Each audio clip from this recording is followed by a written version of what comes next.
న్యూస్కి స్వాగతం. నేను మాధవి. ముందుగా ముఖ్యాంశాలు. రాష్ట్రంలో వీఆర్ఓ సంఘాలు విలీనం కాలేదు. రవీంద్రరాజు విజయవాడ. రాష్ట్రంలో వీఆర్ఓ సంఘాలు విలీనం కాలేదని, తమ సంఘం ఒక్కటే అని స్థానిక గాంధీనగర్ ప్రెస్ క్లబ్లో గురువారం జరిగిన విలేకరుల సమావేశంలో రాష్ట్ర విలేజ్ రెవెన్యూ ఆఫీసర్స్ అసోసియేషన్ రాష్ట్ర అధ్యక్షుడు భూపతిరాజు రవీంద్రరాజు మాట్లాడుతూ, వీఆర్ఓ సంఘం చెక్కు చెదరకుండా పటిష్టంగా ఉందని, గ్రేడ్ 1, గ్రేడ్ 2 డైరెక్ట్ రిక్రూట్మెంట్లు అనే భేదాలు లేకుండా అందరూ వీఆర్ఓలు మండల స్థాయి, డివిజన్ స్థాయి, జిల్లా స్థాయి, రాష్ట్ర స్థాయి వీఆర్ఓ సంఘం బలంగా ఉందని అన్నారు. అంతేకాకుండా పూర్వపు అధ్యక్షుడిగా ఉన్న కోన ఆంజనేయ కుమార్, కార్యదర్శి చేగురి సురేష్ బాబు తమ సంఘం కృషి వల్లనే సీనియర్ అసిస్టెంట్లుగా పదోన్నతి సాధించారని తెలిపారు. అమరావతి చేసి చెప్పుకుంటున్న గొప్పరాజు వెంకటేశ్వరరావు అని వారు ఈ రాష్ట్రంలో గతంలో మార్చిలో జరిగిన పెద్దమ్మలో తెలుసు 2021లో జరిగిందో అప్పుడు తీసేసిన మార్గదర్శకుని, అలాగే కొంతమంది అసలు సంఘం లేకుండా, సభ్యులు లేకుండా కేవలం డైరెక్ట్ రిక్రూట్మెంట్ చేసుకుంటే చెప్పుకునే ప్రశాంత్ కుమార్, అలాగే గ్రేడ్ 2 సంఘం అని చెప్పి ఎవరికీ తెలియని వ్యక్తుల్ని అతని ఆఫీస్లో గత ఆదివారం నాడు మీటింగ్ పెట్టుకుని ఈ రాష్ట్రంలో ఉన్న గ్రామ రెవెన్యూ సంఘాలన్నీ కూడా ఆయనతో విలీనం అయిపోయినట్టు ఆయన ప్రకటించడాన్ని మేము తీవ్రంగా ఖండిస్తున్నాం.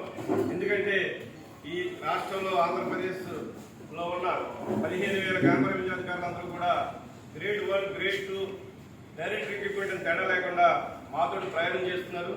గతంలో కూడా 2021 మార్చిలో మన టీవీలో జరిగిన సమావేశంలో మాజీ అధ్యక్షుడు గారిని తీసేసి నన్ను అప్పలనాయుడు ఎన్నుకున్న తర్వాత ఈ సంవత్సరం కాలంలో మేము అనేక విజయాలు సాధించి ఈ రాష్ట్రంలో గ్రామ రెవెన్యూ అధికారుల సంఘం చాలా బలంగా ఉందని చాటి చెప్తూ ఉంటే దాన్ని ఓర్చలేక మళ్ళీ ఈ బొప్పరాజు వెంకటేశ్వరరావు అనే వ్యక్తి ప్రభుత్వం దగ్గర ఈ మధ్య పిఆర్సీలో అతను చేసిన ఎత్తుకెళ్ళు, అతను చేసిన పరిస్థితులన్నీ చూశారు. ఎవరో కూడా ఆయన కూడా వెళ్ళే పరిస్థితి లేదని చెప్పి మళ్ళీ ఏదో రకంగా ఈ రెవెన్యూ సంఘం, ఉద్యోగ సంఘాల్లో మా గ్రామాలను చిక్కు పెట్టాలని చెప్పి కేవలం మాజీలు తీసుకుని, కేవలం సభ్యులు లేని కొంతమంది వ్యక్తులు తీసుకుని విలీనమైపోయింది కొత్త గ్రామం తరలిశారు.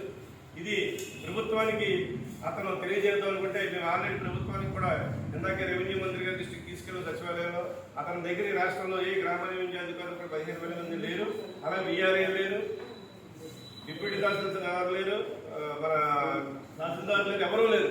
వీళ్ళందరూ కూడా మేమందరూ కూడా రెవెన్యూ జేఏసీగా వాసా దివాకర్ గారు, అలాగే ఏపీఆర్ఈఎస్సీ రాష్ట్ర అధ్యక్షుడు రామ్ విద్యాసాగర్ గారు, అలాగే మన రాష్ట్ర తహసీల్దార్ సంఘ అధ్యక్షుడు సుగుణమ్మ గారు, అలాగే మాకు సహకరిస్తున్న ప్రభుత్వ ఉద్యోగులు సుగుణారాయణ గారు అందరూ కలిసి ప్రభుత్వంతో కలిసి మేము పనిచేసుకుంటూ మా సమస్య పరిష్కారం కృషి చేసుకుంటాం. అటువంటిది తరుణంలో కావాలని చెప్పి అతనికి మనుగడ కోల్పోతాడని చెప్పి ఏదో చిచ్చు పెట్టి అందరూ నాకు కూడా ఉన్నారని చెప్పి కూర్చోడానికి మన ఆదివారం ఏపీఆర్ఎస్ఏ అతని ఆఫీసులో మీటింగ్ పెట్టుకుని ఏదో కొంతమందితో సమావేశం ఏర్పాటు చేసుకోవడం జరిగింది. మేము అన్నీ ఖండించాలి, కానీ మన పరిస్థితి అది కాదు. ఎందుకంటే గత నవంబర్లో KTCC బ్యాంకులు మేము ఒక తీర్మానం చేసాం. దాంట్లో ఏంటంటే ఈ రాష్ట్ర వ్యాప్తంగా గ్రామ రెవెన్యూ అధికారులు ఇంకా బలోపేతం కావడం కోసం మండల స్థాయి నుంచి కూడా కమిటీలు వేసుకోవాలని చెప్పి ఒక తీర్మానం చేసి షెడ్యూల్ ఇవ్వడం జరిగింది. మండల స్థాయి నుంచి కూడా 13 జిల్లాల్లో, డివిజన్ జిల్లాలు కంప్లీట్ రాష్ట్ర స్థాయి మళ్ళీ బలమైన ఒక రాష్ట్ర కమిటీని ఏర్పాటు చేసుకుందాం అనుకున్నాం. ఈ లోపలే 6-7 జిల్లాలు కూడా కంప్లీట్ అవ్వడం జరిగింది మేము అనుకున్న ప్రకారం. కానీ ప్రభుత్వం 26 జిల్లాలు చేయడం, అలాగే డివిజన్ కట్టడంతో ఈ మధ్యకాలంలో కొంచెం బ్రేక్ అయింది. మరలా మేము అన్ని కూడా 26 జిల్లాల్లో కూడా మా కమిటీ తీసుకుని మొత్తం ఈ రాష్ట్రంలోని ఆంధ్రప్రదేశ్ రాష్ట్ర గ్రామ రెవెన్యూ ఒక బలమైన సంఘంగా నిరూపించి ప్రభుత్వం మాకు చేసిన 150 జీవో ప్రకారం మాకు ప్రమోషన్ ఇప్పిస్తే బొప్పరాజు అనే వ్యక్తి ఆ ప్రమోషన్ జీవో రాకుండా 10 ఏళ్ళు అడ్డుపడ్డాడు.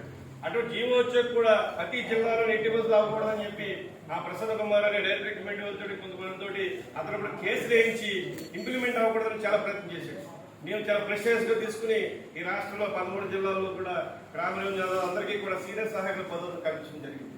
ఇవన్నీ చూసి వార్చలేక మళ్ళీ ఈ మధ్యకాలంలో మేము కొన్ని డిమాండ్స్ పెడితే బయోమెట్రిక్ మీద ఏంటి, అలాగే ఇతర డిఫరెంట్ వర్క్లు ఏంటి అన్నీ కూడా మాకు చేస్తామంటే కనుక ఇవన్నీ మేము చేసేసుకుంటున్నారు, వీళ్ళు బలమైన సంఘంగా ఎదిగిపోతారని చెప్పి వార్చలేక మళ్ళీ చర్చ పెట్టాలి, తప్పుడు సంఖ్య ఇవ్వాలనే ఉద్దేశంతో ప్రెస్ మీట్లు పెట్టి పేపర్లో కూడా తప్పుడుగా చేయడం జరిగింది. దీన్ని తీవ్రంగా ఖండిస్తున్నాం. అతను కూడా ఈ రాష్ట్రంలో ఉన్న వీఆర్ఏలు కానీ, వీఆర్ఓలు కానీ, ఇవాళ మా ప్రమోషన్ సీనియర్ అసిస్టెంట్లు కానీ, టీటీలు కానీ, తహసీల్దార్లు కానీ, డిప్యూటీ తహసీల్దార్ కానీ ఈ రాష్ట్రంలో రెవెన్యూ సిబ్బంది ఎవరు కూడా లేరని చెప్పి ఈ సభకు ఒకసారి తెలియజేస్తున్నాం. మా సమస్యలపై ముఖ్యంగా ఏంటంటే ఆల్రెడీ ప్రమోషన్ జీవో ముఖ్యమంత్రి గారు ఇవ్వడం జరిగింది.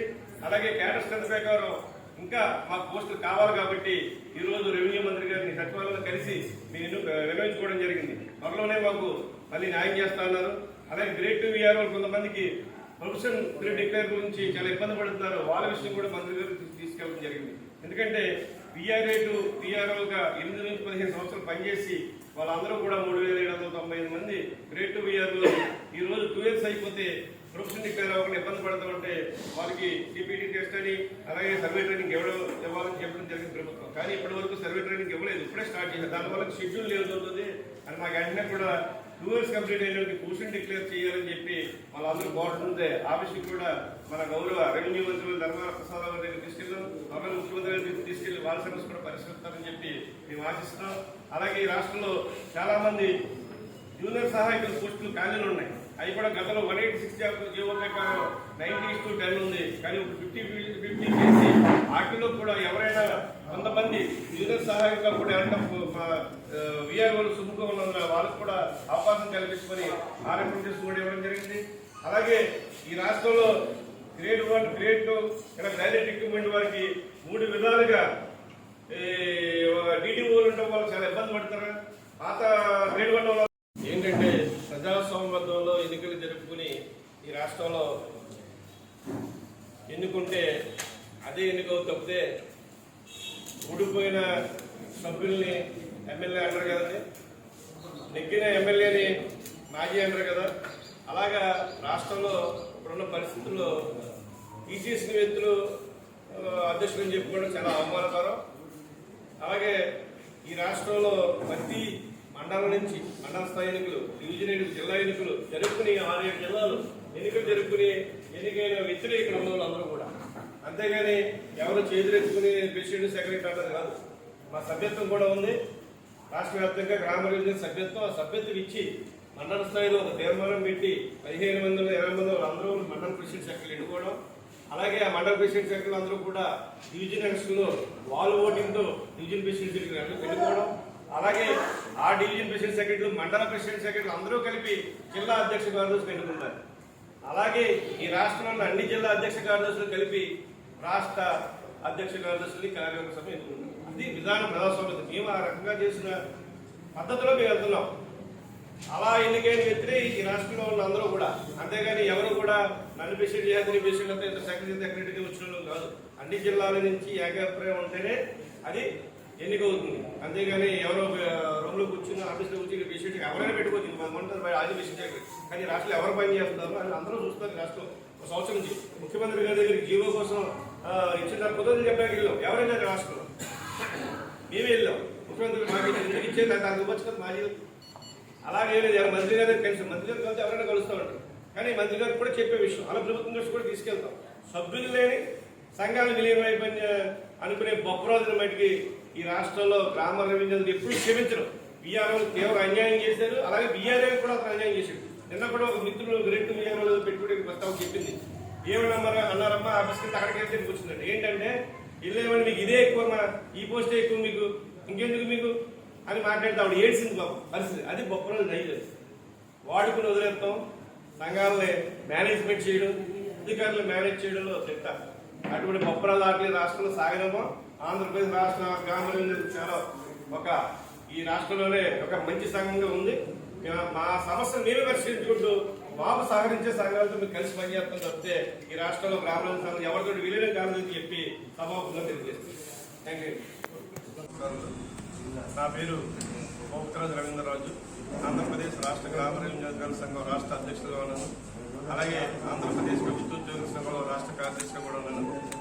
ఈరోజు మన విజయవాడలో ఈ ప్రెస్ క్లబ్లో ప్రెస్ మీట్ పెట్టడానికి గల కారణం ఏంటంటే ఈ మధ్యకాలంలో ఆంధ్రప్రదేశ్ రెవెన్యూ జేఏసీ అలాగే ఏపీఆర్ఎస్సీ అమరావతి జేఏసీ అని చెప్పుకుంటున్న బొప్పరాజు వెంకటేశ్వర్లో అని వారు ఈ రాష్ట్రంలో గతంలో మార్చి నెలలో జరిగిన పరిణామాలు మీకు తెలుసు. 2021లో ఏం జరిగిందో అప్పుడు తీసేసిన మాజీ అధ్యక్షుల్ని అలాగే కొంతమంది అసలు సంఘం లేకుండా సభ్యులు లేకుండా కేవలం డైరెక్ట్ రిక్రూట్మెంట్ అని చేసుకుంటే వ్యక్తుల్ని ప్రసన్న కుమార్ అలాగే గ్రేడ్ 2 సంఘం అని చెప్పి ఎవరికి తెలియని వ్యక్తుల్ని అతని ఆఫీస్లో గత ఆదివారం నాడు మీటింగ్ పెట్టుకుని ఈ రాష్ట్రంలో ఉన్న గ్రామ రెవెన్యూ అధికారుల సంఘాలన్నీ కూడా ఆయనతో విలీనమైపోయినట్టు ఆయన ప్రకటించడాన్ని మేము తీవ్రంగా ఖండిస్తున్నాం.